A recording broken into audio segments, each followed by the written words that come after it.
Hola, bona tarda. Gràcies primer per estar aquí a la presentació del llibre Franco y la masonería, un terrible enemigo que no se rinde jamás.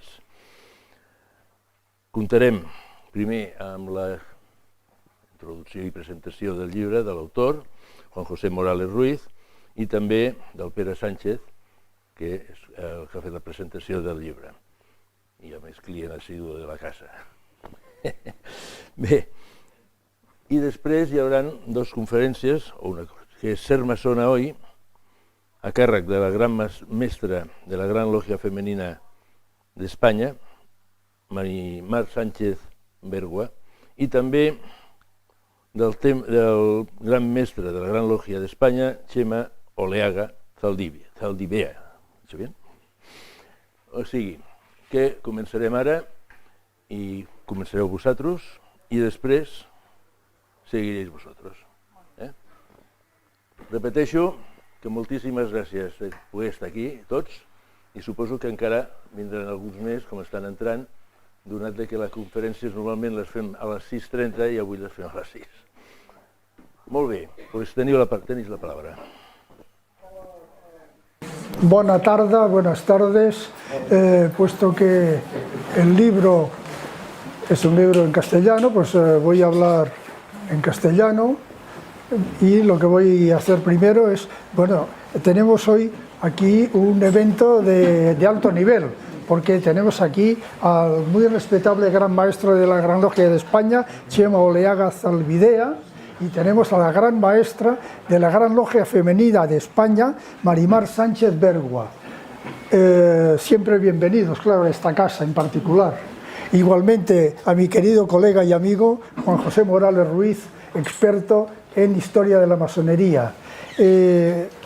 Juanjo Morales es doctor en historia, en ciencias de la información, porque tú te licenciaste por la Autónoma, en la Universidad Autónoma de Barcelona, se licenció y se doctoró en ciencias de la información. Luego eres profesor aún del máster de historia de la masonería en España y en América por la UNED, la Universidad Nacional de Educación a Distancia. Has sido profesor de historia contemporánea de España también en la UNED, miembro del Centro de Estudios Históricos de la Masonería Española, el CEME, al que perteneces desde hace muchos años. Su especialidad es, como se ve, es el discurso antimasónico y la represión antimasónica que Franco ejerció desde la guerra civil y luego durante la dictadura. Ese es un tema del que hoy se habla, porque hay un resurgir, digamos, de estudios históricos y del franquismo en particular, y la masonería pues tiene el triste honor de ser una de las víctimas particularmente destruidas, aniquiladas por el régimen de Franco. No solo Franco, sino todo su régimen tenía esa obsesión, como toda la extrema derecha europea, católica y no católica, de pensar que la masonería es el contubernio permanente, no muere nunca. Solo diré, y para terminar, y daré la palabra a Juan José Morales, que ninguna otra institución de la República fue víctima de la represión como la masonería. Había entonces, en el año 36, unos 4.000 masones en España. Franco el franquismo asesinó a cerca de 1.000, es decir, 1 de cada 4. Ningún sindicato, institución, partido sufrió tanto la represión como sufrió la masonería. Y con eso, ya para entrar en materia, doy la palabra a Juan José Morales y a su libro, que, por cierto, el libro anterior, Palabras asesinas, que es el discurso antimasónico en la guerra civil, se publicó hace años, y el que hoy presenta, pues ahonda ahonda mucho más en el mismo tema y bien, nada más, te doy la palabra. Gracias. Bueno, yo debo decir buenas tardes. Primero, me honra muchísimo las autoridades masónicas que están aquí y también las autoridades académicas, porque el profesor Pera Sánchez estuvo hace muchísimos años en mi tribunal de tesis doctoral, un dato, ¿no? Y hemos estado juntos en un recorrido en los simposium del Centro de Estudios Históricos. Él ha sido vicepresidente del centro, es un investigador de historia de verdad. No es que estemos aquí haciéndonos, no hay nada, aquí están los hechos, ¿no? Los historiadores pues tenemos los libros. Por cierto, os pido encarecidamente que si sois tan amables compréis el libro. Es una ayuda también para la investigación. Pues hombre, encontrar un editor que publique un libro de 1 kilo 300 gramos y tal, pues en fin, es verdad que hace la editorial masónica.es de Oviedo está totalmente especializada en los temas masónicos y tiene una colección del que este libro forma parte, de estudios históricos de la masonería. No quiero daros más la lata, solamente deciros que cuando me propusieron la posibilidad de presentar el libro en la Biblioteca Arús, me emocioné. Llevo 40 años estudiando, nunca había entrado a este templo de la sabiduría que habéis sabido conservar en los momentos más difíciles y complicadísimos, y aquí estamos gracias a personas que se jugaron probablemente la vida porque esto siga existiendo. Hablaremos de eso más. Yo, por ejemplo, el otro día en Palma de Mallorca di una conferencia sobre la represión de la masonería en Baleares y empecé por el asalto a la logia Pitágoras de Palma de Mallorca.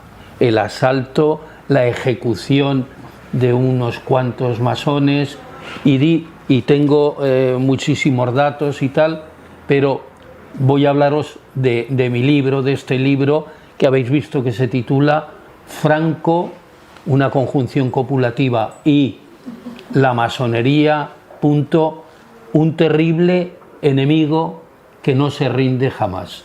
Franco es militar y habla en términos bélicos. Es un enemigo, esto de la masonería, que no se rinde y por lo tanto eso es muy peligroso. Para él es lo más peligroso que tiene un enemigo, es que no se rinda, ¿no? O sea que ahí lo tenemos y que es una acechanza permanente, un peligro permanente, etc. La estructura del libro es puramente académica. Hay una primera parte en donde yo hablo de la obsesión antimasónica de Franco. La segunda parte aborda el tema de la represión de la masonería. La tercera parte, más breve, el discurso antimasónico que dura hasta prácticamente la muerte de Franco. ¿Recordáis el último discurso de Franco, ese que pronuncia en la plaza de Oriente? Y allí vuelve a hablar de el contubernio, etcétera, etcétera. Por lo tanto, y luego, como os podéis imaginar también, es un libro que tiene una parte de bibliografía, hay una parte documental también y una cronología de Franco. Si queréis, para que estas autoridades y vosotros mismos veáis quién es Franco, porque a lo mejor estamos hablando de Franco como si todo el mundo supiera quién es Franco y merece la pena que nos detengamos un segundo en él. Para lo cual cuento con el capellán que durante 40 años vivió con Franco en El Pardo. Un día 10 años después de su muerte, de la muerte de Franco, una periodista, María Mérida, que ha escrito otros libros sobre Franco según sus ministros, etcétera, etcétera, bueno, entrevista a Monseñor Boulard y le pregunta, oiga, ¿cómo era Franco? Si os parece, os leo un poquitín lo que dice este señor. Este señor empieza diciendo lo siguiente, que si el caudillo no está en el cielo, es que está vacío. Qué bueno. Textual. Está vacío. Si no está en el cielo, está vacío. Esta entrevista, pues, se publicó el 20 de noviembre de 1976, un año después de la muerte de Franco. Le pregunta esta periodista, ¿confesaba usted al caudillo, Monseñor Boulard? Y contesta esporádicamente, sobre todo durante los veranos, cuando nos encontrábamos en San Sebastián o en La Coruña, pero él normalmente se confesaba con un jesuita y últimamente con un capuchino. Continúa la periodista, pero ¿cómo era Franco? Y le dice, era buenísimo. Un hombre educado, delicado, que procuraba no molestar nunca, que no hablaba ni le gustaba que hablasen mal de nadie. Llamaba la atención por su buen humor, su tranquilidad y su dominio. Y no os extrañe porque fijaos que escasamente unos meses antes de morir, en una agonía tremenda, durísima, pues firmó la ejecución de 5 penas de muerte. Su hermano mayor le llama por teléfono, le llamaron por teléfono el Papa Pablo VI, un montón de autoridades, el presidente de Estados Unidos, no cogió el teléfono, pero a su hermano mayor, sí, a Nicolás, coge el teléfono y Nicolás le dice, oye Paco, somos muy mayores, pero sí, Franco tenía en ese momento 82 años. Su hermano mayor un poquitín más, y le dice, oye, que lo firmen tus ministros, o que tú no firmes, pero, y esta es una clave muy importante de cómo era Franco, dice Paul Preston, dice en su libro El caudillo, Franco, esto está ahora mismo publicado en El País cada domingo en el librito, pero el libro Caudillo de España, Franco y tal, es un libro impresionante. En la página 53 dice jerarquía y mando, o sea, que no se nos olvide que Franco es militar, que es ordeno y mando. Nosotros estamos un poco mal educados porque estamos en un sistema democrático donde la autoridad pues es por elección, en fin, dura un tiempo, pero para Franco no hay límite, y de hecho le dirá a su hermano, mira, yo de aquí, del Pardo, saldré en el cadáver, yo no me rendiré, y la masonería tampoco. Con esto lo tenía muy claro y no era una broma. Lo que nos decía el profesor Pera Sánchez, os puedo garantizar, yo aún tengo algunos documentos aquí que os voy a leer, fue una cosa terrorífica. Pero escribe Paul Preston, tras las inseguridades de su niñez, la gran experiencia formativa de la vida de Franco fue su época de oficial en África. El ejército le proporcionó un marco de certidumbres basadas en la jerarquía y el mando. Disfrutaba con la disciplina y se entregó con gusto a una maquinaria militar basada en la obediencia y en una retórica común de patriotismo y honor. Llegó a Marruecos, no quiero leeros mucho, pero este me parece que es muy definitivo, ya que hemos puesto Franco y la masonería.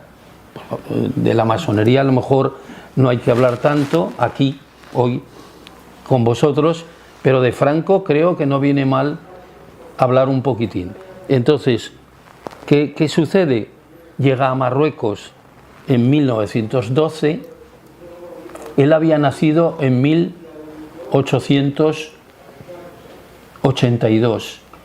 Este hombre con 14 años ha entrado en la Academia de Infantería en Toledo y 4 años más tarde, 1912, llega a África. Pasa 10 años y medio. Como él mismo comentaba al periodista Manuel Aznar, al abuelo de José María Aznar, en un estudio que este señor, que era republicano, pero que se pasó al bando rebelde, pues en ese estudio, que es muy interesante, le dice Franco, esto se publica en el año 1938, en plena Guerra Civil Española, el tercer año de guerra, el definitivo, ¿no? Le cuenta Franco al periodista este, que es, como no se fía de nadie, no deja de ser un rojo. Aunque sea el abuelo de José María Aznar, este señor, porque Franco creía que, como con la masonería, eso no se podía curar. Por eso, no me quiero ir, pero por eso no hay una cosa fantástica que es en la prisión, pues por el trabajo hay una redención de penas, salvo en el caso, agarraos por favor a la silla, de las mujeres, que considera Franco que las mujeres, ¿cómo vamos a redimirlas del trabajo si es lo que tienen que hacer? Os doy mi palabra de honor, o sea, sí. Pero es que además también le pregunta el jesuita, el padre Llanos, que fue un hombre maravilloso, le pregunta, ¿y los masones? Y dice que no hay, pero a los masones, diabólico, eso cómo vamos a redimirlo, de ninguna manera. Es decir, que hay redención de penas, que es muy importante, que te reduzcan la cárcel, imaginaros en qué condiciones tan brutales, menos en el caso de las mujeres, en absoluto, jamás, de ninguna manera, porque él considera, dice, chico, y si es lo que tienen que hacer, joder, pues a trabajar. Y los masones por el satanismo, ¿no? O sea, pero bueno, la jerarquía y el mando. Él llega en 1912, en 1938 le dice a don Manuel Aznar, mis años en África viven en mí con indecible fuerza. Allí nació la posibilidad de rescate de la España grande. Allí se fundó el ideal que hoy nos redime. Sin África, yo apenas puedo explicarme a mí mismo, ni me explico cumplidamente a mis compañeros de armas. Dice Paul Preston, en África adquirió las creencias centrales de su vida política, el papel del ejército como árbitro del destino político de España y lo más importante, dice Paul Preston, su propio derecho al mando. Siempre consideraría la autoridad en términos de jerarquía militar, obediencia y disciplina, y siempre se referiría a ella como el mando. El mando. Bueno, este es Franco. Franco no se entiende sin África y en África es de una brutalidad. Allí no hay prisioneros, se ejecutan. Allí no hay, allí se corta la cabeza de quien sea. Uno que no quiere comer lentejas, se lo han dicho, al día siguiente amanece ya fusilado. Esa es la disciplina y en esa este hombre llega a ser pues la máxima autoridad del mundo mundial, porque realmente asciende toda su carrera, es una carrera fundamentalmente africana en estas condiciones, con un sistema de guerra donde no hay prisioneros y donde hay esa brutalidad que le dura cuando han pasado un montón de años. Estábamos hablando del año 1938 y él contaba cuando llegué en 1912 a África, pero es que hemos visto que en 1975 la brutalidad es enorme. No quiero seguir hablando con nuestro capellán, pero de todas las maneras es muy curioso porque hablo un segundito. Le pregunta a la periodista, oiga, ¿y Franco? Y le contesta, Franco no tenía un enorme afán de poder ni de autoritarismo. O eso son cosas que se dicen precisamente, dice Monseñor Boulard, los que no le conocían bien, y explica. Por supuesto, los que digan eso es que no lo conocían bien. Afán de poder no podía tener, porque ya tenía todo el poder en su mano. ¿Cómo podía querer más si tenía todo? Le dice el cura. Y en cuanto al autoritarismo, una cosa es tener sentido de la autoridad y otra es ser autoritario. Quizá si lo hubiese sido más, ahora no ocurrirían las cosas que ocurren. En el ámbito más personal, el padre Boulard recalcó que Franco no creía en la suerte, aunque sí en el gafe, algo que siempre repetía. En ese sentido esgrimió, le dijo al cura era un hombre muy normal y sin recovecos. Él siempre decía que le gustaba el confort y el bienestar, pero que no lo echaba de menos. Si sufría por dentro, jamás se le notaba, jamás se le notó,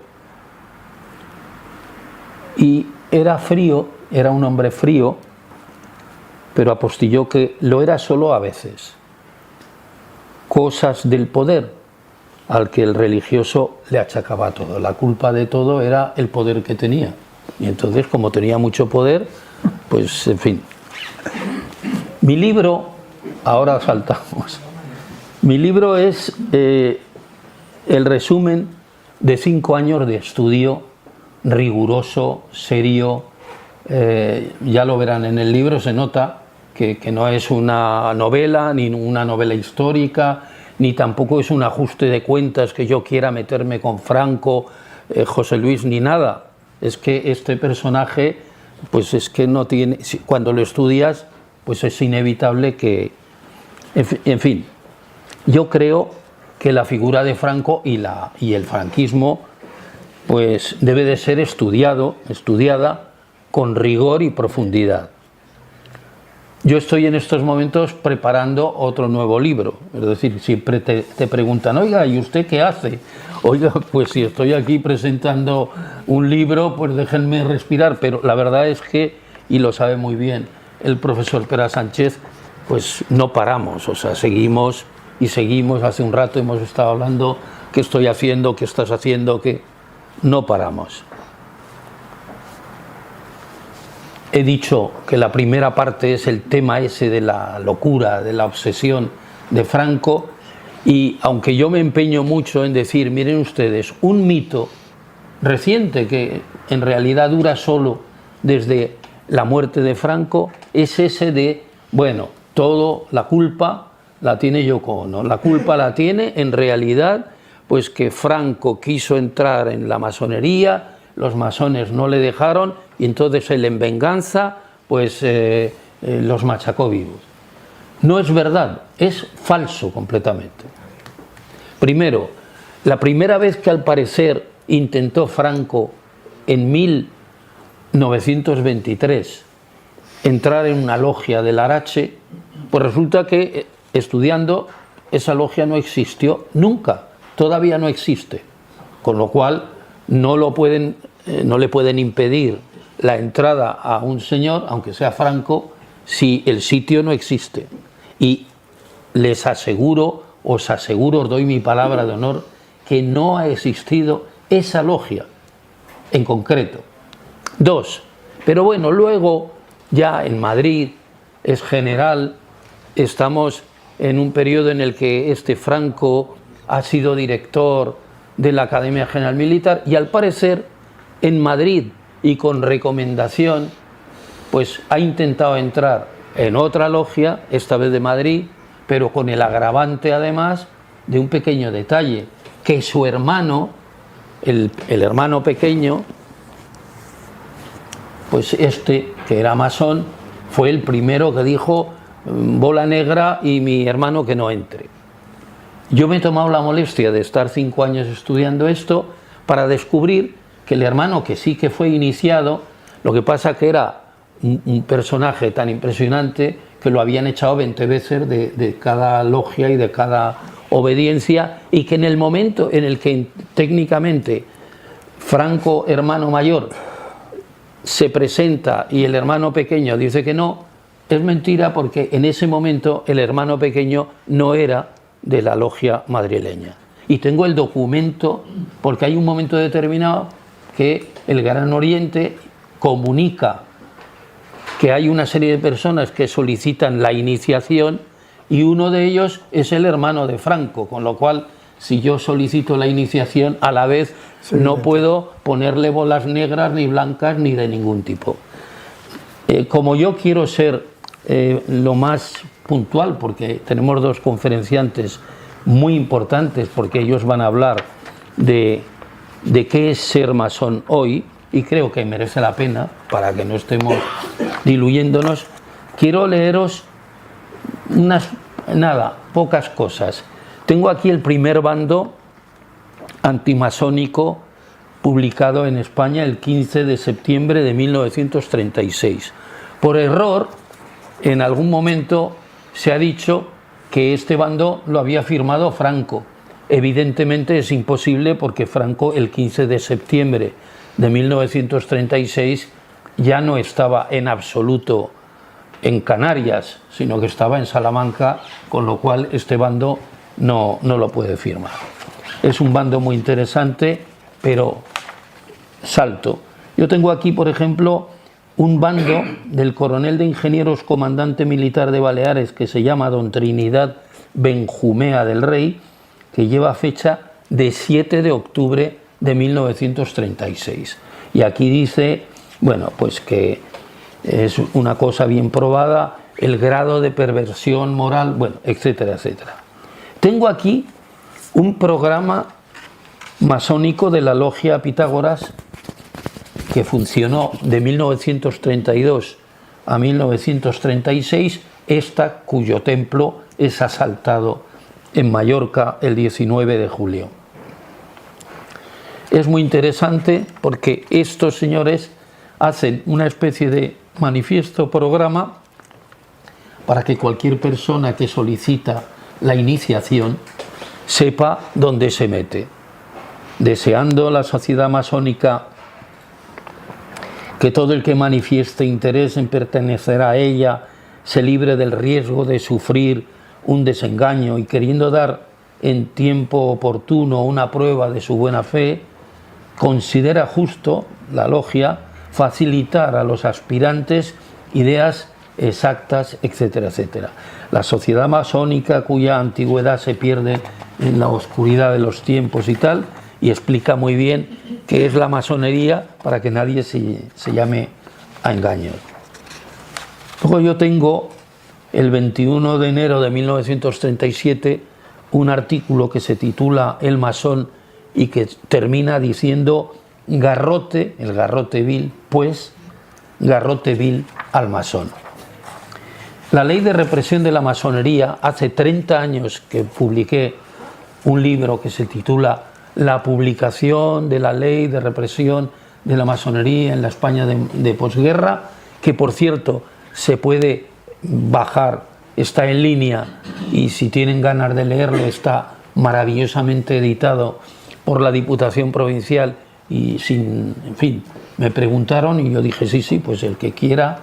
Hace 30 años que yo hice el primer trabajo sobre la ley de represión de la masonería y el comunismo, que es una ley tremenda. Pero más tremenda todavía es lo siguiente.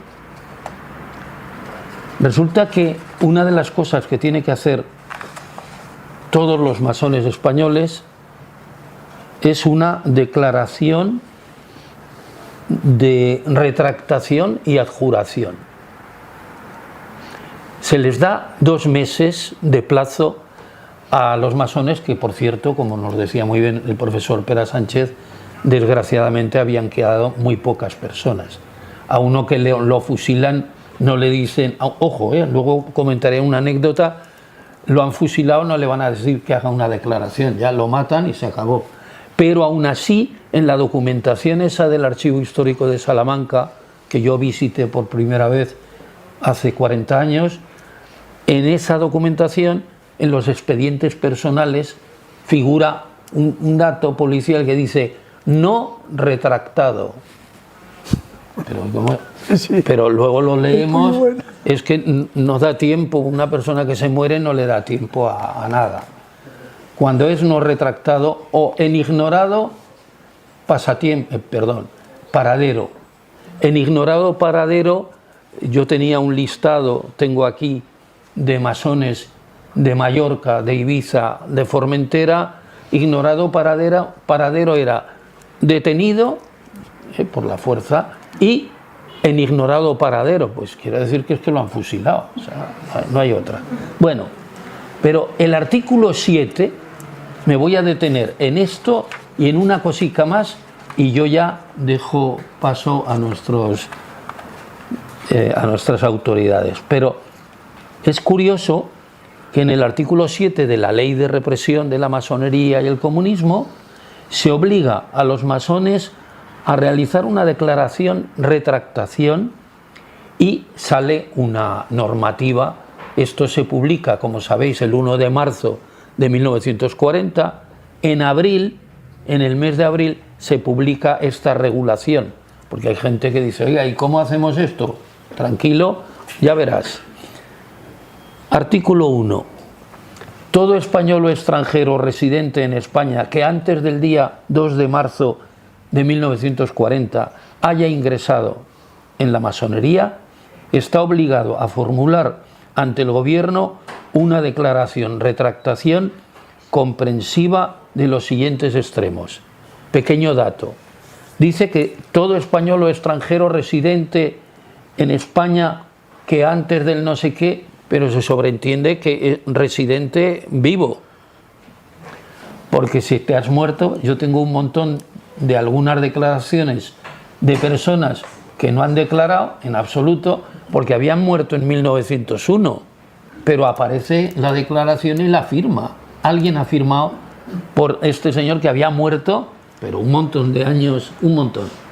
Pero así todo, ¿no? Bueno, debe de poner, incluso muerto, nombre, apellidos, estado civil, vecindad, esto no tiene mérito, domicilio, profesión del interesado, con expresión de la categoría, clase y empleo, si se trata de militar o funcionario. 2.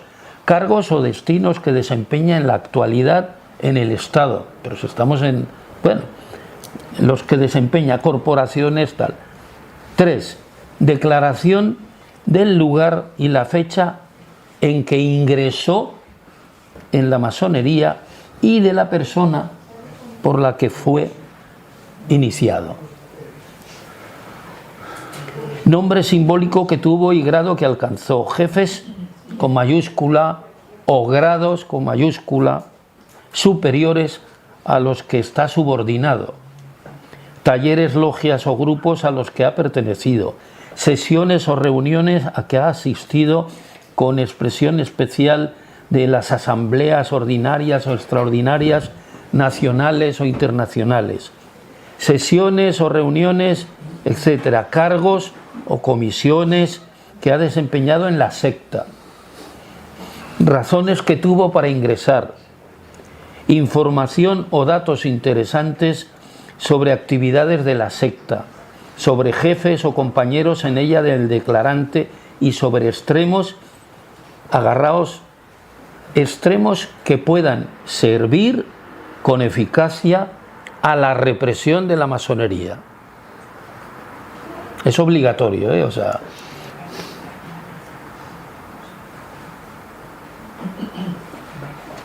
O sea que actividades de la secta, jefes, compañeros, extremos que puedan servir con eficacia, y yo y el profesor Pera Sánchez hemos dado muchas vueltas a todo lo que está escrito, con eficacia, porque tengo también declaraciones en donde se dice, bueno, no se crean ustedes nada de estos que hablan por salvar el pellejo, o sea, aunque digan lo que sea, aunque nos ayuden o no sé cuál, da igual, todo es mentira. Este señor no tiene crédito de ningún tipo. Y me digo, oiga, pero le hace usted firmar, ¿sí? Sorry, pero no se lo crea usted. ¿Qué va a decir este señor? Además, han descubierto que algún señor que lo ha hecho, que tenía 82 años, ha puesto nombres de personas que con toda seguridad habían fallecido en el siglo XVIII y en el siglo XIX, y eso les fastidiaba mucho a los fiscales militares. Decía, hombre, es que aún encima se burla, y es verdad. O sea que realmente a ti te dicen, a ver, si el declarante, punto 11, ha dejado de pertenecer a la secta, ¿desde qué fecha? ¿En virtud de qué acto? ¿De qué resolución? ¿Por qué motivo? Forma que revistió y cuántas circunstancias crea pertinentes en relación con la baja, separación o apartamento. No es los apartamentos que venden turísticos, sino el apartarse de la secta, ¿no? Punto 12. Si concurre en el interesado alguna de las circunstancias del artículo 10 de la ley de represión de la masonería, haber servido como voluntario de los frentes de guerra defendiendo la causa con mayúscula, nacional con mayúscula, la conducta ejemplar en todos los momentos. 13. Declaración de si por cualquier jurisdicción ha sido objeto de sanción y de qué clase y cuantía, o sea que estamos hablando ya de cuantías, de dinero, por su condición de masón. Entonces, bueno, pero qué rápido han ido estos señores. Si estamos hablando del 1 de marzo y escasa una semana o dos, ya vemos que hay gente que le han sacado las perras. También he de decir que en la primera constitución del Tribunal de Represión de la Masonería concluye, nombramos al general Saliquet, a no sé cuál, y solicitamos 1 millón de pesetas para el mantenimiento del tribunal. O sea, estos señores no son gratis. ¿Y quién paga ese dinero? Con la ley de responsabilidades políticas, cualquier persona puede ser culpable, es denunciado, embargamos sus bienes y nos repartimos los bienes del embargado. No necesariamente tiene que ser ni culpable, ni inocente, ni nada. Simplemente alguien ha denunciado, anónimamente lo han denunciado, y estos señores dicen, oye, si lo han denunciado, será por algo. Embargamos sus bienes. Pero es que este señor ha muerto, da igual. Tendrá herederos, tendrá sobrinos, nietos, quien sea. Le quitamos las propiedades.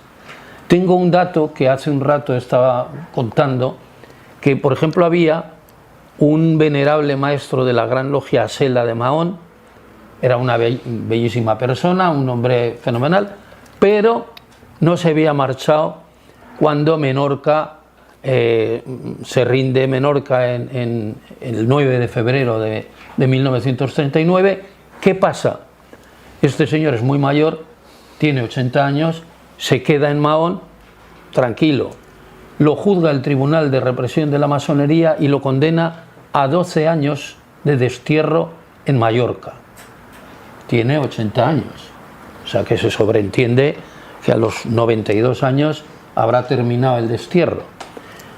Problema, el gobernador civil de Mallorca envía al delegado de gobierno de Mallorca una carta diciendo, oiga, tráigame a este señor. Pasa un poco de tiempo, El delegado de gobierno contesta, mire, ya a sus órdenes, mi general, pero es que el problema es que tenemos un informe médico, no de un médico, sino del servicio médico oficial, tal, que nos dice que no se recomienda el traslado de este señor. Pero cuidado, que yo no soy masón ni nada, o sea, si hay que llevarlo, se lleva. Se lleva y fallece en el barco. Tengo un ejemplo que es durísimo. Una señora de Zaragoza, pues que resulta que es masona y la tienen detenida en la cárcel de Torrero de Zaragoza. Yo soy de Zaragoza, acabo de llegar esta mañana de allí. El pilar es fundamental, como sabéis. El manto de la Virgen se lo ponemos a Franco, en fin. Y al parecer, según la ley de reforma de memoria democrática, pues teníamos unas bombas que seguro que alguno ha ido al Pilar y le han enseñado, mira las bombas que los aviones rusos echaron al Pilar y milagrosamente, bueno, pues por la ley van a tener que cambiar de la lápida unas cositas, pero las bombas se dejan. No sé cómo, no han hablado conmigo porque yo les hubiera dicho, oye, con lo bonito que queda no hay problema. Pero bueno, el caso duro es que esta señora estaba en la cárcel de Torrero, como os he dicho, pero tenía un pequeño fallo. Estaba condenada a muerte y estaba embarazada. Entonces alguien habló con la condesa de Bureta. Esta condesa multimillonaria es la que ha pagado las torres, de las 4 torres del Pilar, la que ha hecho en mi parroquia, había hecho de todo, en fin, una mujer maravillosa. Le dicen que, oiga, mire, que hay una señora condenada a muerte en Torrero que está embarazada, si usted pudiera. Y entonces esta mujer, la condesa, llama por teléfono. Ella tenía teléfono, el resto de la gente no tenía, pero ella tenía un teléfono y habla con el general Cabanellas, que había sido capitán general de Zaragoza y en ese momento era el jefe supremo de la Junta Militar. Y le dice, oiga, mire, le quiero pedir un favor, hay una señora masona, roja, tal, condenada a muerte, pero que está embarazada. El capitán general Cabanellas, que además, como sabéis muy bien, había sido masón, era masón, bueno, y les engañó a sus hermanos el mismo día, al gobernador civil, al alcalde de Zaragoza, al presidente de la Diputación, que estaban en la misma logia. Les dijo, oye, esto de los sables y ruidos, que no va a haber golpe de Estado. Al día siguiente hubo golpe de Estado y unos días después los fusilan a todos estos señores. Pero a esta señora no la fusilan. Este hombre es buena persona y le dice, no se preocupe, señora condesa, lo que podemos hacer es lo siguiente, esperamos a que tenga el niño y después la fusilamos, cumplimos la ley. Voy a terminar, porque en fin el tiempo es brutal, con la declaración que tienen que hacer estos señores. Una cosa es la declaración retractación y otra adjuración. Tienen que jurar obligatoriamente, les dan 2 meses para que se lo piensen, un documento de retractación al que, como digo, hay que añadir ahora la siguiente. Es una declaración de fe en el credo católico debidamente firmada, dice textualmente el documento, debidamente. Creo en la Santa Madre Iglesia Católica Apostólica Romana, que es la única y verdadera Iglesia fundada por Jesucristo en la tierra, con mayúscula tierra, a la cual de todo corazón me someto. Creo en todos los artículos.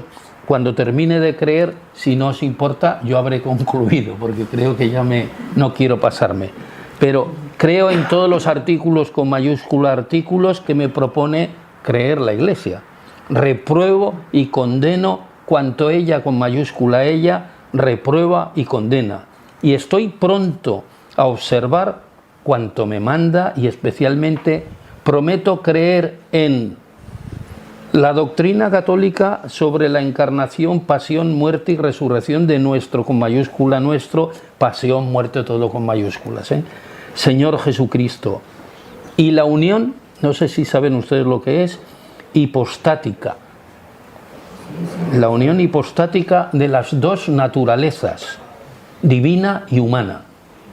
Es un tecnicismo, pero muy gordo, que si no pones aquí la divina maternidad de María, la maternidad de esta señora también, de María Santísima, así como su integérrima virginidad e inmaculada concepción.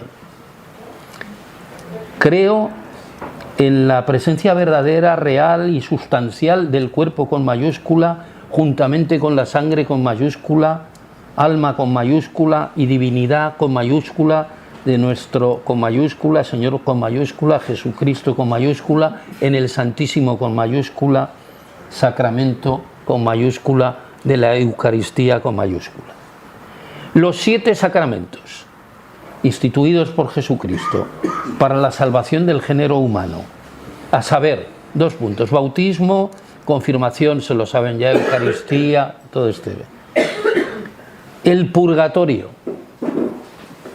En esa época hay que creer en el purgatorio. La resurrección de los muertos y la vida eterna. Creo en el primado de Pedro, con mayúscula Pedro. No tan solo de honor, sino también de jurisdicción. Del romano con mayúscula, pontífice con mayúscula, sucesor de San Pedro. Príncipe de los apóstoles y todo esto. Vicario infalible de Cristo. Creo en el culto de los santos con mayúscula y de sus imágenes. La autoridad de las apostólicas y eclesiásticas tradiciones, creo en las Sagradas Escrituras, que no deben interpretarse, cuidadín, y entenderse, sino en el sentido que ha tenido y tiene la Santa Madre Iglesia Católica. Y acabo ya. Confío que ahora ya vas a darte cuenta que he terminado. Creo en todo lo demás, no vaya a ser que se hayan dejado alguna cosa.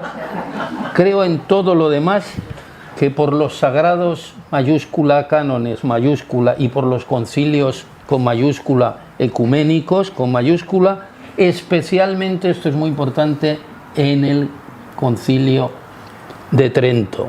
Ese es el bueno. El Sagrado Concilio Tridentino, y por el del Vaticano ha sido definido, como tal ha sido definido y declarado. Muchísimas gracias y estoy a su disposición.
Bueno, bona tarda a tothom.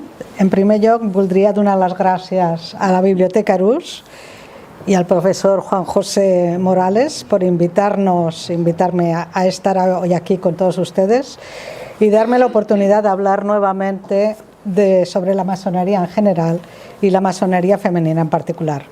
Asimismo, es un honor compartir esta mesa con Pera Sánchez y con Chema Oleaga, gran maestro de la Gran Logia de España.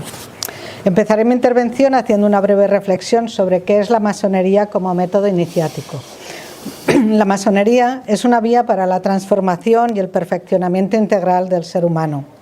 Una escuela iniciática, filosófica y simbólica, donde a través de un trabajo individual profundo y en un espacio compartido, se busca sacar lo mejor de uno mismo y fomentar los valores humanos, para poder trasladarlos también a la sociedad y aportar de esta manera nuestro granito de arena para conseguir una sociedad más justa, solidaria y fraterna.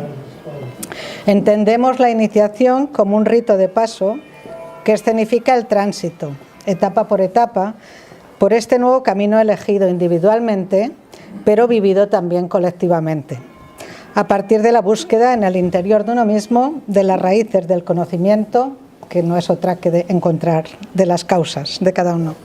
Y a medida que transitamos, vamos avanzando por los grados de aprendiza, compañera, maestra, teniendo bien presente que nunca dejamos ni dejaremos de ser aprendizas. Los símbolos que utiliza la masonería provienen principalmente de las herramientas relacionadas con el arte de la construcción, sobre todo de las catedrales y otros edificios medievales. Además, recurre a ciertas alegorías representadas mediante ceremonias que intentan darnos las claves para transitar por la vía del autoconocimiento y de mejora de nosotras mismas para poco a poco consolidar y alcanzar el ideal de trabajar por el progreso de la humanidad. Consideramos que los valores que defiende la masonería son universales, precisamente por ser valores humanos, valores como la solidaridad, la empatía, la tolerancia, la humildad, entre muchos otros. No en vano, la divisa masónica libertad, igualdad, fraternidad los podría incluir a todos. Son valores que contribuyen a que los seres humanos seamos verdaderos ciudadanos y ciudadanas, libres y capaces de pensar por nosotros mismos y de respetar las opiniones de los demás. ¿Por qué una masonería femenina? ¿Por qué trabajamos entre mujeres? Antes de contestar a esta pregunta, me gustaría subrayar y enfatizar que la masonería es diversa y universal, que en su esencia es la misma para todos sus integrantes. El hecho de que exista una masonería masculina, mixta o femenina depende de la libre elección de sus miembros, no de la naturaleza de la institución, ya que todos compartimos los mismos objetivos y nos complementamos. Hoy estoy aquí en calidad de gran maestra de la Gran Logia Femenina de España, representando una obediencia masónica, independiente, democrática, adogmática y progresista. Fiel a los principios fundadores de la francmasonería universal, hacemos nuestras las divisas de libertad, igualdad y fraternidad, a la que además nosotras añadimos tolerancia y laicidad. La Gran Logia Femenina de España tiene la firme voluntad de transmitir estos principios y posibilitar el camino iniciático de búsqueda de conocimiento y autoconocimiento a todas las mujeres que quieran transitarlo a través de los símbolos masónicos y de su resonancia interior en su yo más profundo. Trabajamos entre mujeres por nuestro interés en encontrar un tiempo y un espacio de palabra original y de mirada hacia la profundidad de nuestra esencia femenina, a fin de cuestionarnos los roles preestablecidos durante siglos por una sociedad en la que nos sentimos llamadas a participar y que además queremos transformar. Estamos convencidas de que todavía queda muchísimo camino por recorrer con relación a la situación y los derechos de las mujeres y de la sociedad en general, para llegar a esa igualdad real, a esa igualdad utópica, pero a la que queremos un día alcanzar. Sobre todo en un momento como el actual, convulso, de cambio de paradigma económico y social.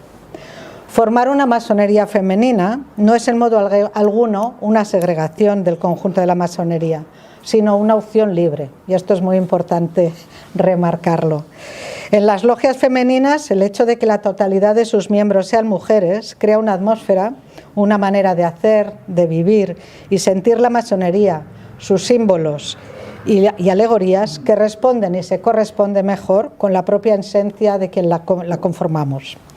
Trabajando juntas, las mujeres cooperamos en nuestra transformación al encontrar un tiempo y un espacio de reflexión y de mirada propios que nos permiten tomar conciencia de nosotras mismas y nuestras circunstancias. Sin embargo, no olvidamos que el objetivo de todos los masones y masonas es el mismo, por lo que trabajamos conjuntamente con el resto de obediencias, organizaciones masónicas, tanto a nivel nacional como internacional. La historia de la masonería femenina se escribe, como no podría ser de otra manera, en paralelo y como consecuencia del recorrido y la situación de las mujeres a lo largo de la historia, con avances y retrocesos en determinados momentos, pero siempre manteniendo permanente silencio sobre sus recorridos y vivencias, su trabajo y su voz. De este modo, la historia en mayúscula durante mucho tiempo se convertirá en la historia de los hombres. Aunque en la masonería operativa medieval hubo mujeres entre los constructores de catedrales desempeñando distintos oficios y saberes, en la francmasonería especulativa, que nació formalmente en 1717 en Londres, no. ¿Y por qué? Pues ello fue el fiel reflejo de la sociedad del momento, donde la mujer estaba totalmente despojada de derechos. De hecho, en Occidente, la causa de la mujer no se reivindicará hasta la Ilustración. Todas y todos sabemos que aquellas que con anterioridad se atrevieron a pensar por sí mismas, algunas pagaron un precio muy alto, incluso con la vida, al igual que ahora pasa con todos los integrismos y sistemas intolerantes. En ese siglo XVIII en Francia, el eco de los primeros defensores que defienden la igualdad y los derechos de las mujeres, como Diderot, Voltaire, Helvétius o Montesquieu como ejemplos, empiezan a resonar en la sociedad fuertemente. En paralelo, la masonería francesa también se empieza a cuestionar la incongruencia de defender los principios de libertad, igualdad y fraternidad y dejar al 50% de la población al margen, es decir, a las mujeres, ¿no? Es en ese momento, en esa época además, que aparecen las llamadas salonières, unas mujeres cultas, independientes, económicamente bien situadas, que reunían en sus élites a las élites intelectuales, políticas y sociales del momento, y fomentando tertulias y debates sobre todo este tipo de temas. Con toda esta amalgama de presión y cuestionamiento sobre por qué no participaba la mujer, por qué no se podía iniciar la mujer, se hizo una presión donde finalmente comenzaron a crearse lo que se llamaban las logias de adopción, que eran logias de mujeres dependientes de una logia masculina, que permitían de esta manera a las mujeres iniciarse en la masonería. Los primeros documentos que se conocen son de logias de adopción entre 1755 y 1760 en ciudades como Burdeos, Dijon, Orleans. Es curioso que en París las primeras logias de adopción abrirían en 1770. Unos años más tarde.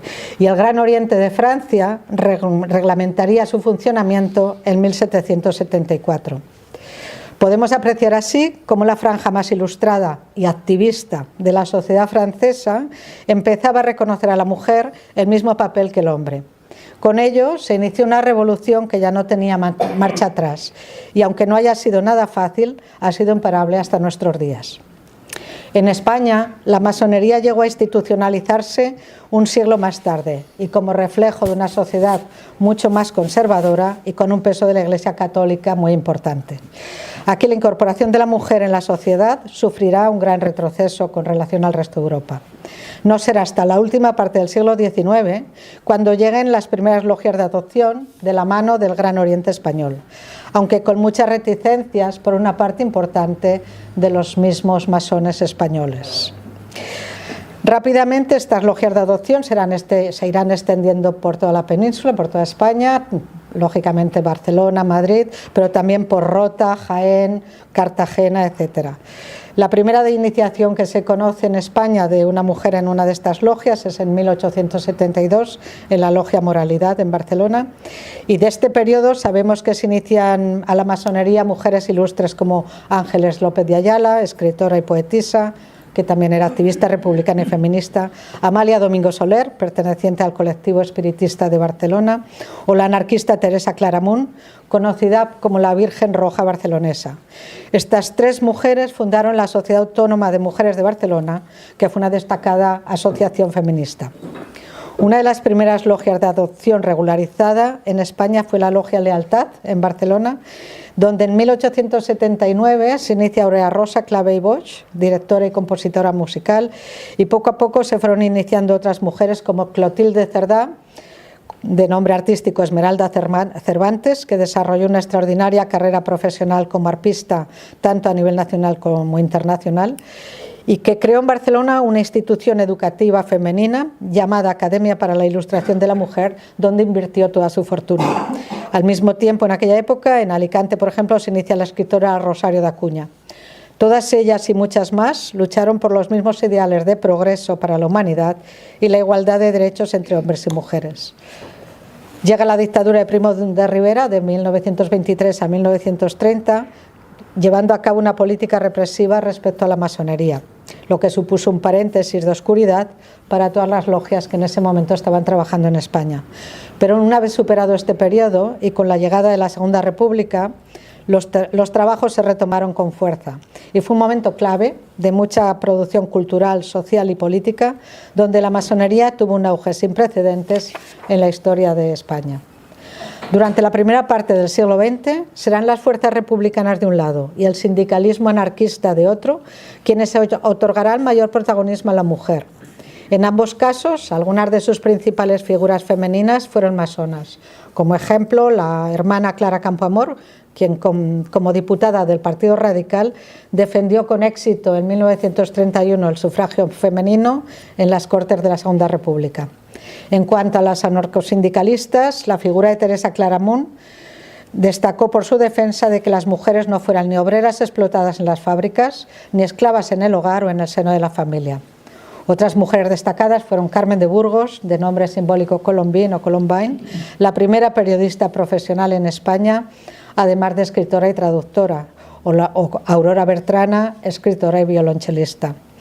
Todas ellas fueron feministas y masonas convencidas, que lucharon por una sociedad más justa. Sin embargo, la Guerra Civil Española y la posterior dictadura franquista paralizaron todos estos avances. Muchos masones y masonas tuvieron que exiliarse y otros perdieron la vida, como bien nos ha explicado nuestro querido Juanjo hace unos momentos. Volviendo a Francia, tras la Segunda Guerra Mundial, las logias de adopción femeninas, con el apoyo de la Gran Logia de Francia, comenzaron a trabajar de forma autónoma e independiente, bajo el nombre de Unión Masónica Femenina de Francia, que en 1952 cambiarían por el nombre que es el que todavía existe hoy, que es el de Gran Logia Femenina de Francia.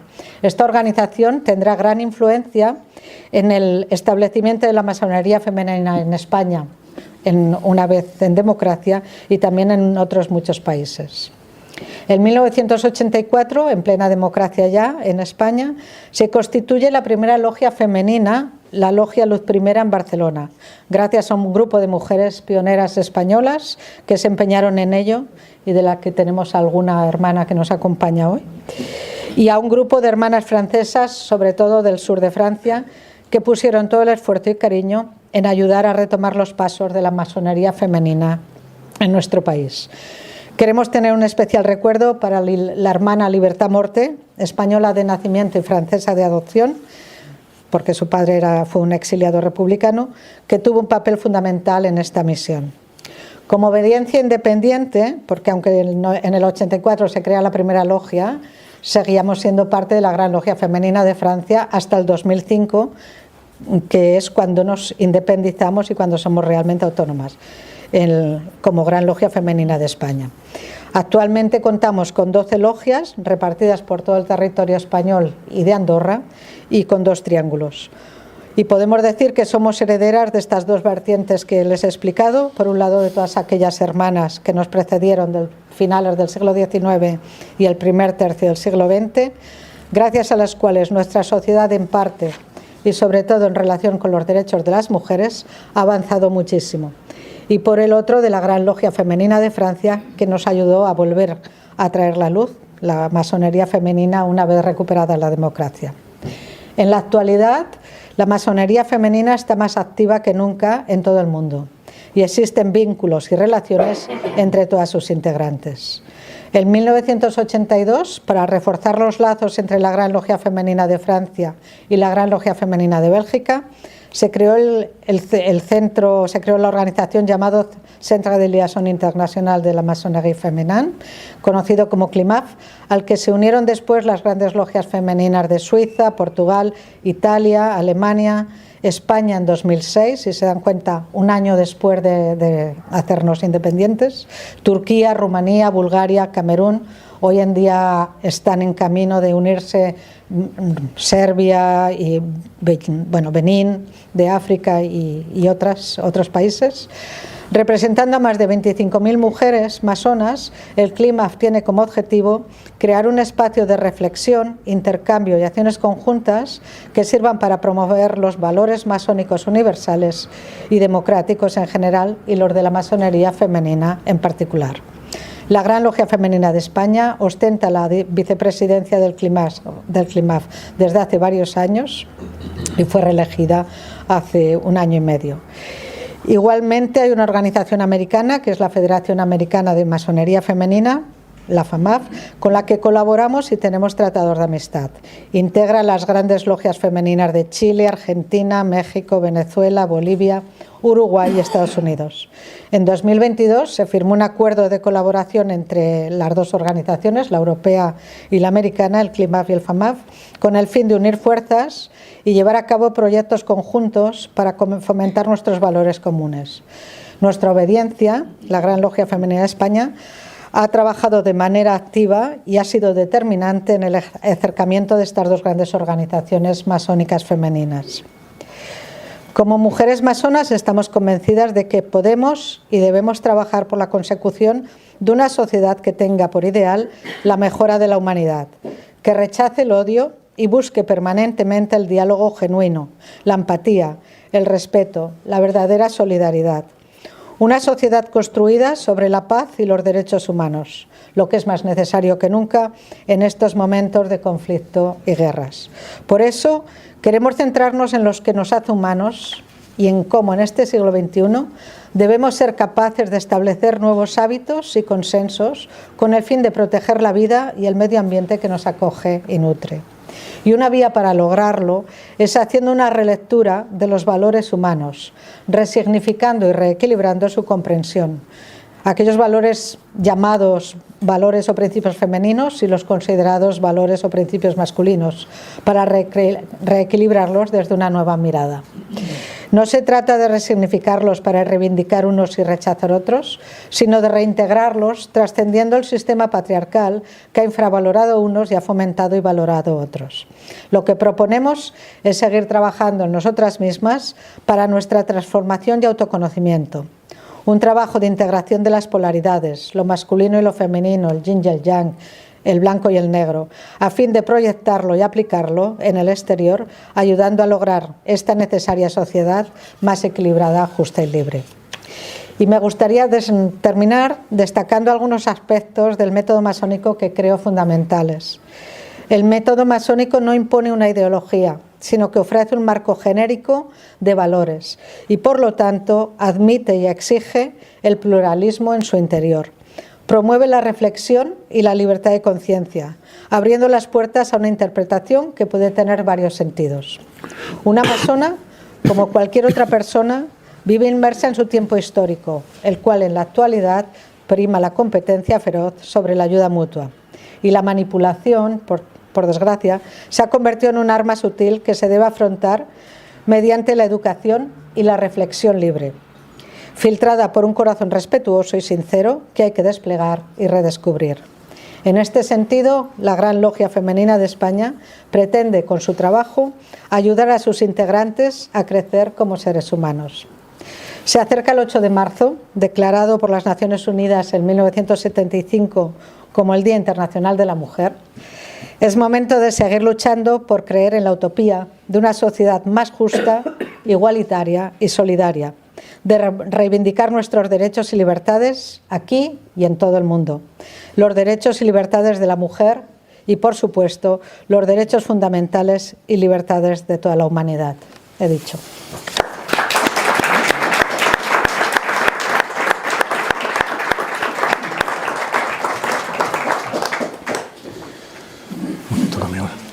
Bueno, bona tarda a tothom.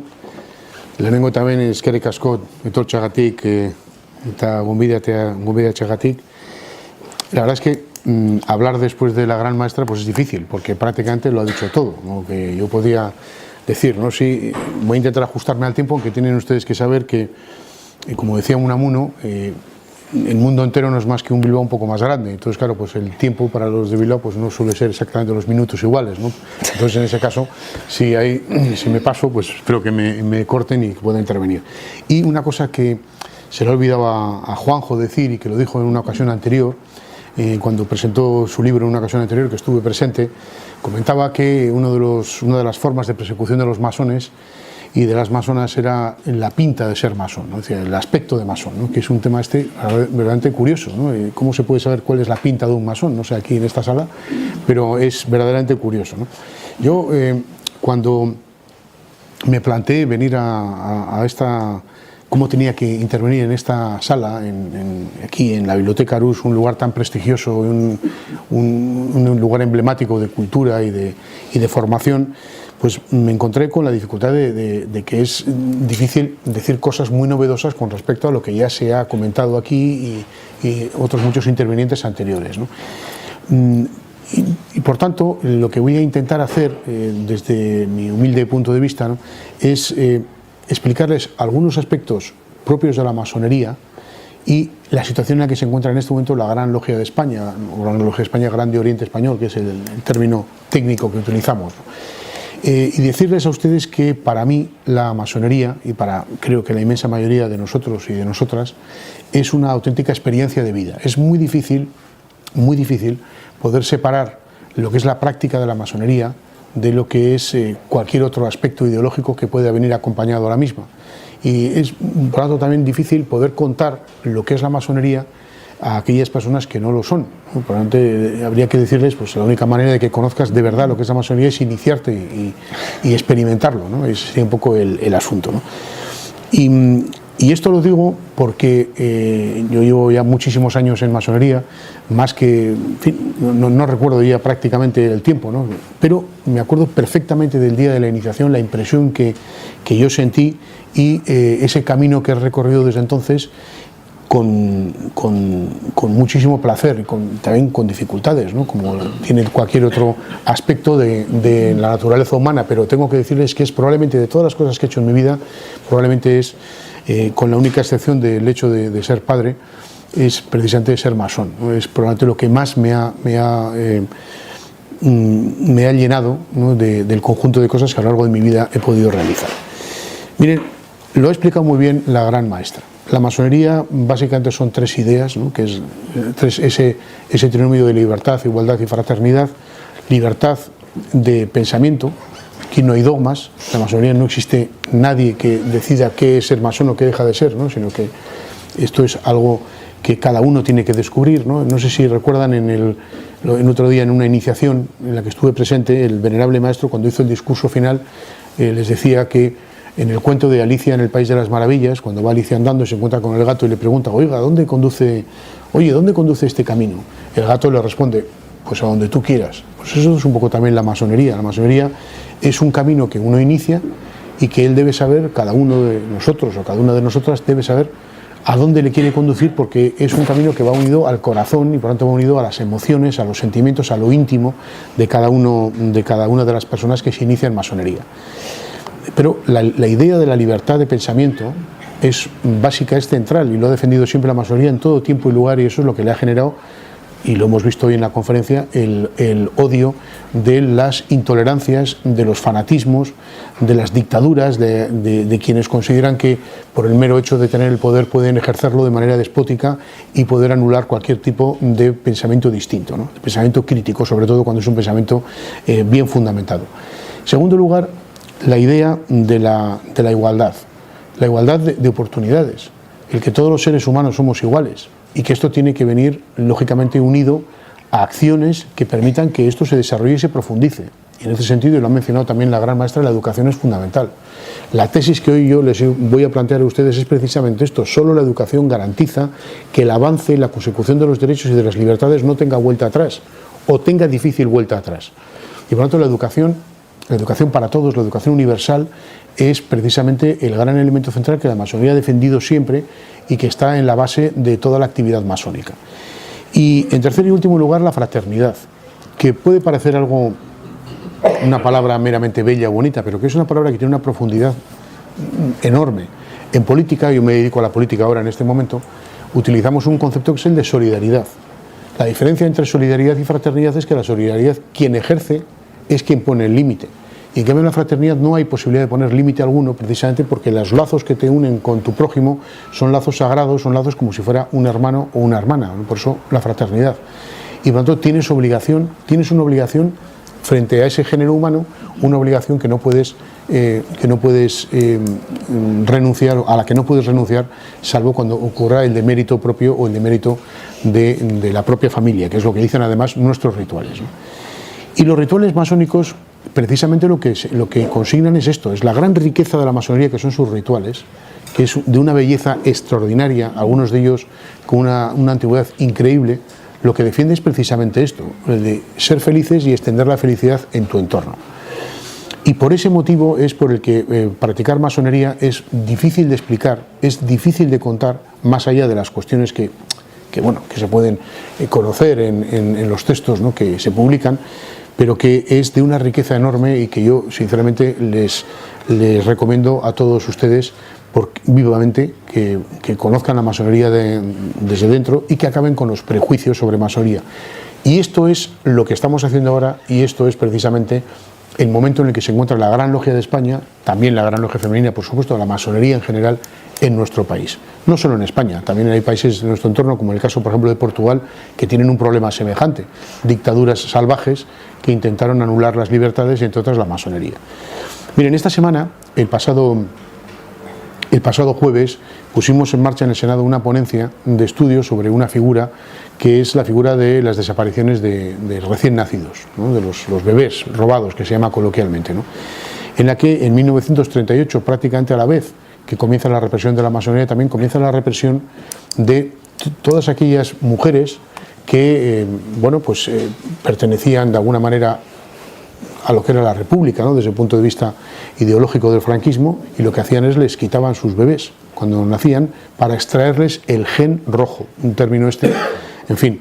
Luego esto se fue complicando, porque luego el régimen, unido con los sectores más ultranacionalistas católicos, lo que hizo fue perseguir a mujeres simplemente por el hecho de ser mujeres vulnerables y que no respondían a los cánones adecuados, y les robaban a los niños y se los entregaban a familias poderosas.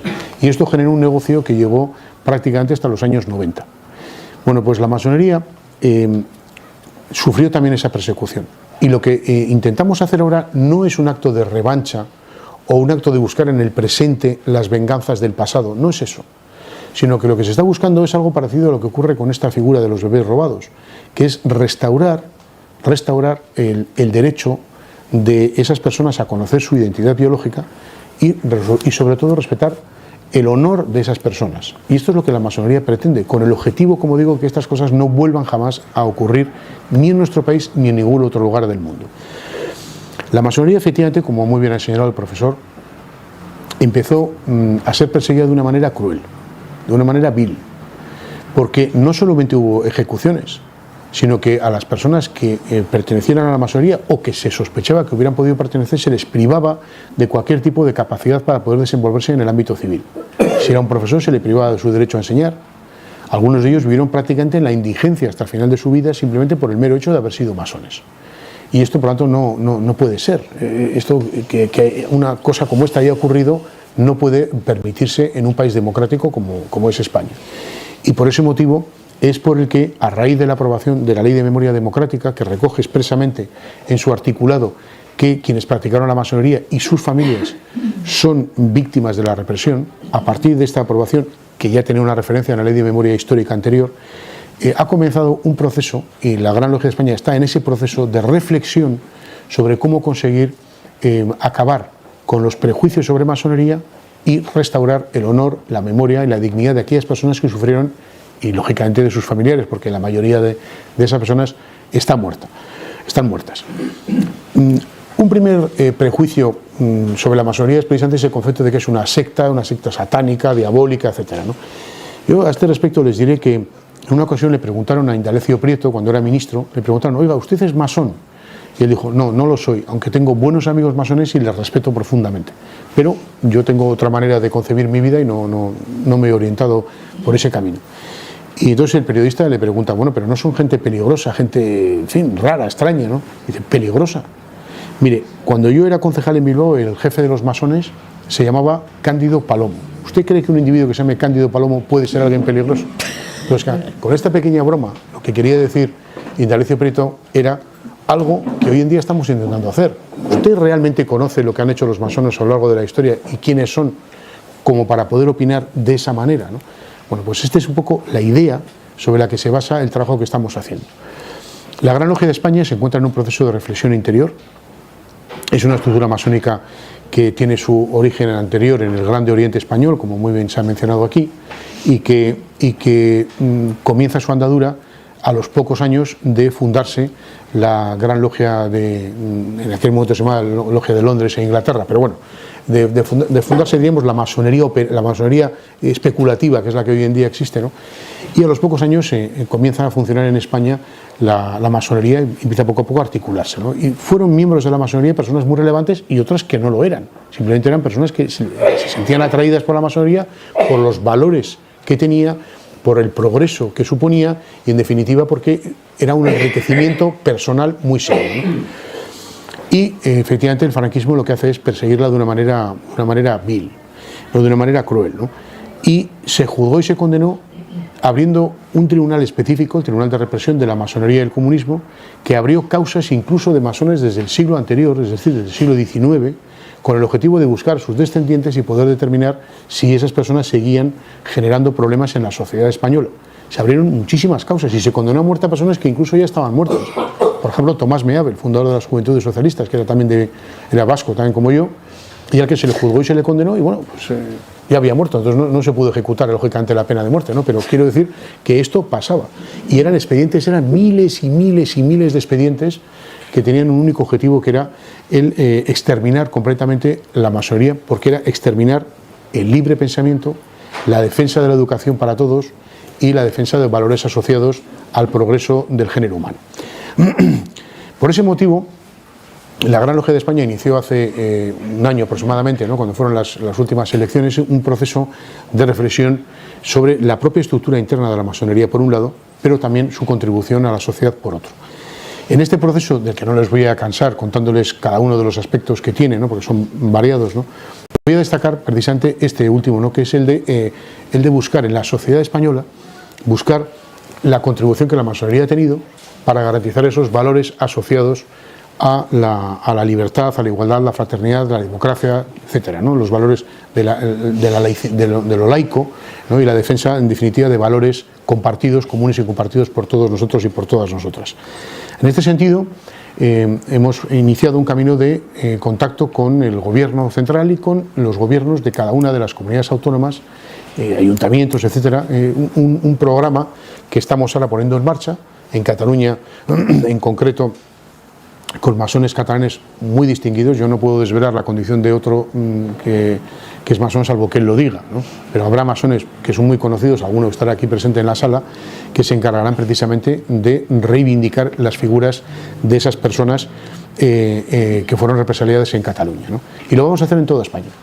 El acuerdo con el gobierno es precisamente el que nosotros podamos realizar trabajos puntuales de investigación, trabajos más estables para que toda la documentación masónica sea puesta a disposición del Estado y que todo el mundo la pueda conocer y que se sepa realmente lo que es, y también este camino de homenajear a las familias y evidentemente a los supervivientes que puedan todavía existir, que fueron represaliados, como un acto no solo de homenaje y no solo de recuerdo, que también, sino como un acto de reivindicación de la libertad y de que este tipo de cosas no vuelvan a pasar en nuestro país. En este camino nos encontramos, en este proceso de reflexión nos encontramos. Yo creo que es la primera vez que lo digo en un ámbito no estrictamente interno de la masonería. Creo que es la primera vez en esta Biblioteca Rus. Me parecía que era el lugar adecuado para contar esto, porque la masonería tiene su sede, la Gran Logia de España tiene su sede central aquí en Barcelona. En nuestra Constitución de la Gran Logia de España, la sede central está en Barcelona y es aquí donde surgió realmente la masonería después de la muerte del dictador y el comienzo de la democracia, ¿no? Y por lo tanto quería decir esto, ¿no? Quería decir que en este proceso de reflexión que hemos iniciado están llamados no solamente los que somos masones o masonas, sino cualquier público profano que pueda entender que una injusticia tiene que repararse, entre otras cosas, para que esas injusticias no vuelvan a repetirse. Es que es la tesis que yo hoy les quería trasladar a ustedes.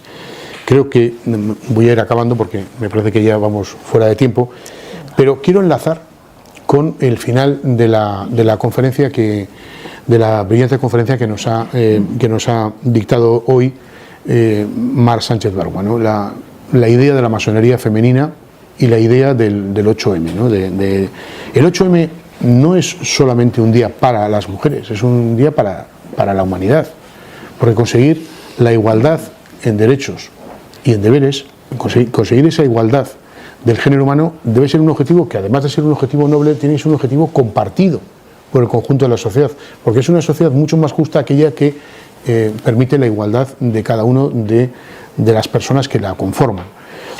Y en este sentido creo que es solo la educación la que puede garantizar en un futuro que estas cosas no vuelvan a pasar.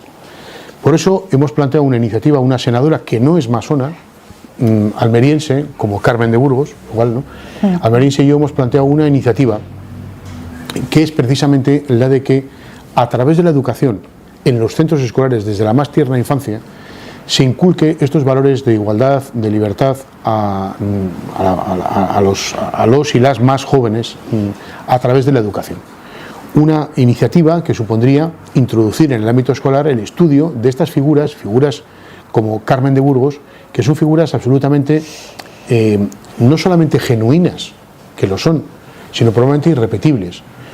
Ya ha expresado Omar que Carmen fue la primera mujer periodista profesional, fue corresponsal de guerra, fue una escritora brillante, hizo teatro, hizo poesía, es una persona increíble. Pero es que en el ámbito de la defensa de las libertades defendió el derecho de las mujeres a ser libres y poder vivir solas, si así lo desean, sin tener que estar sometidas a un marido o sometidas a unas reglas tan estrictas como las de la sociedad tan conservadora de la época, ¿no? Esta mujer además defendió cosas que hoy en día pueden parecer normales, pero que no lo eran entonces, como era por ejemplo el divorcio, 30 años antes de que se aprobase el divorcio en nuestro país, que luego se anuló, ¿no? Se anuló el divorcio como se anuló todo lo demás, y tuvimos que esperar hasta 1981 para volver a recuperar una ley que permitiese a las parejas separarse y hacer su vida de otra manera.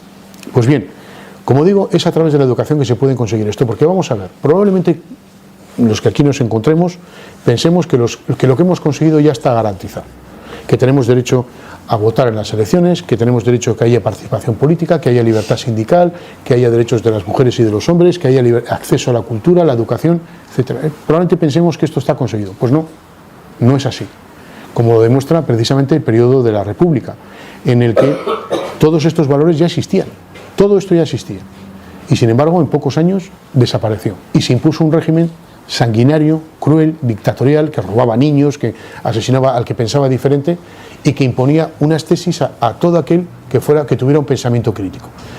¿Cómo podemos entonces garantizar que estas cosas no vuelvan a pasar? Porque el riesgo existe. Pues a nuestro juicio a través de la educación, de incorporar a través de la educación estos valores que queden impregnados en el corazón de las personas y que sirvan para que nunca más vuelva a ocurrir hechos tan desgraciados como los que hemos vivido. Y lo digo con el conocimiento además de que precisamente los rituales masónicos lo que buscan es esto, es imprimir en el corazón de los masones y de las masonas unos valores precisamente a través de la práctica de esos rituales, y que sea tu corazón el que acabe por aprehender eso que viene escrito en el ritual y que lo vas conociendo, que lo vas entendiendo, que lo vas practicando, conocer eso y a través de eso ser capaz de ser una mejor persona y como mejor persona poder extender la alegría en el entorno, que es de lo que se trata, que es en definitiva la función de la masonería y yo creo que también la función del ser humano en general, pero bueno, por lo menos de la masonería. Y voy a concluir diciéndoles a todos ustedes que la Gran Logia de España, igual que la Gran Logia Femenina de España, va a hacer este camino de una manera seria, de una manera concienzuda, buscando no una reivindicación de la organización o una reivindicación o buscando réditos, no sé, dinero y cosas por el estilo, no, buscando algo que a nuestro juicio es probablemente la mayor contribución que podemos hacer a nuestra sociedad, a nuestro país, a las personas que aquí viven, ¿no? Y es conseguir una sociedad donde todos nos podamos mirar a la cara, que todos nos podamos entender, que todos podamos convivir y que todos podamos hacer que nuestra sociedad sea una sociedad más justa para nosotros y para los que vengan después. Este es el objetivo que tiene hoy en día la Gran Logia de España, también la Gran Logia Femenina, como les ha expuesto su gran maestra, y que esperamos que pueda ser algo que todos ustedes aprecien y que hemos contado por primera vez en esta Biblioteca Arús, que es un lugar emblemático y que creo que es el mejor sitio para iniciar, por lo menos públicamente, este camino que ya hemos empezado a recorrer. Muchísimas gracias.